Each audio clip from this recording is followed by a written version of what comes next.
Uranium అనేది ఈ ప్రాంతంలో చేసిన హిరోషిమా నాగసాకి దగ్గర చేసిన అణుబాంబులకు ఇప్పటి వరకు గట్టి మొలవలేదు.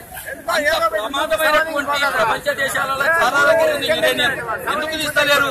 అక్కడ ఎక్కడ తీసిన అక్రమాలు పోతున్నారు కాబట్టి తీస్తలేరు. మరి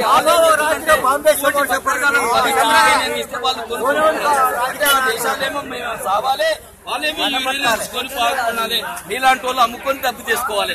ఇదేనా ప్రభుత్వం చేస్తున్నటువంటి? అయినా మేము కోరుకున్న తెలంగాణ ఇది కాదే. ఇలా ప్రాణాలను పరంగా పెట్టి ఇలా తెలంగాణను కోరుకున్నాం.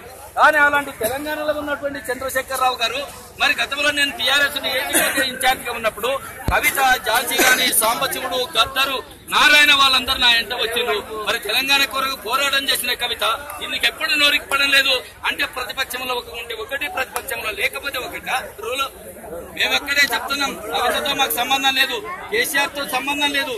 ఇక్కడ ఏ ఒక్కటి తీయాలనుకున్నా, ఏం చెయ్యాలనుకున్నా అది మా శవాల మీదంగానే చేయాలనే తప్ప అడుగులు తీసి అడిగేయడానికి అదే ఉండదు.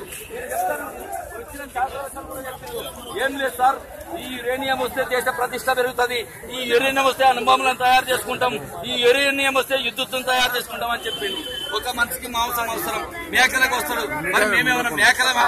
దేశాన్ని అభివృద్ధి చేసుకుంటే మా ప్రాణాలను మొత్తం బలిచ్చి వాళ్ళ దేశాన్ని అభివృద్ధి చేయడానికి బంజారా హిల్స్ లో ఉంది యురేనియం. ఏమనండి కేసీఆర్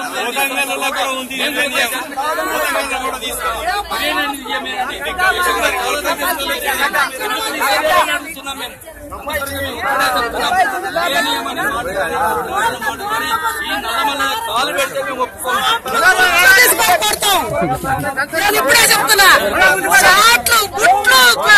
వర్గాలు నేర్పాడి నేను చెప్తున్నా.